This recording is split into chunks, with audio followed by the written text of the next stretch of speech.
ইরানের বোমা হামলা থেকে বাঁচতে ইসরায়েলে নিযুক্ত মার্কিন রাষ্ট্রদূত মাইক হাকাবি শুক্রবার রাতে অন্তত 5 বার জায়গা বদল করেছেন। মার্কিন সম্প্রচার মাধ্যম সিএনএন এক প্রতিবেদনে এ তথ্য জানিয়েছে। শনিবার সকালে মাইক হাকাবি নিজেও এ ব্যাপারে সামাজিক যোগাযোগ মাধ্যমে একটি পোস্ট দিয়েছেন। হাকাবি লিখেছেন, ইসরায়েলে এক কঠিন রাত কাটল। প্রতি শনিবার ইহুদিদের সাপ্তাহিক বিশ্রামের দিনটিকে শাব্বাত নামে ডাকা হয়ে থাকে। হাকাবি বলেন, শাব্বাত সাধারণত শান্তিপূর্ণভাবে কাটে, কিন্তু এবার সম্ভবত তা হবে না। শুক্রবার ভোরে ইরানে বিমান হামলা চালায় ইসরায়েল।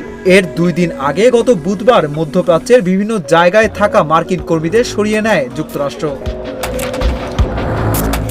গত বছরের নভেম্বরে আরকানসাসের সাবেক গভর্নর মাইক হাকাবিকে ইসরায়েলের রাষ্ট্রদূত হিসেবে নিয়োগ দেন প্রেসিডেন্ট ট্রাম্প। হাকাবি ইসরায়েলের কট্টর সমর্থক হিসেবে পরিচিত। তিনি একাধিকবার বলেছেন, পৃথিবীতে ফিলিস্তিন বলে কিছু নেই। শুক্রবার ভোররাতে ইরানে বড় আকারে বিমান হামলা চালায় ইসরায়েল। এর জবাবে আজ শনিবার ভোররাতে পাল্টা হামলা চালায় ইরান।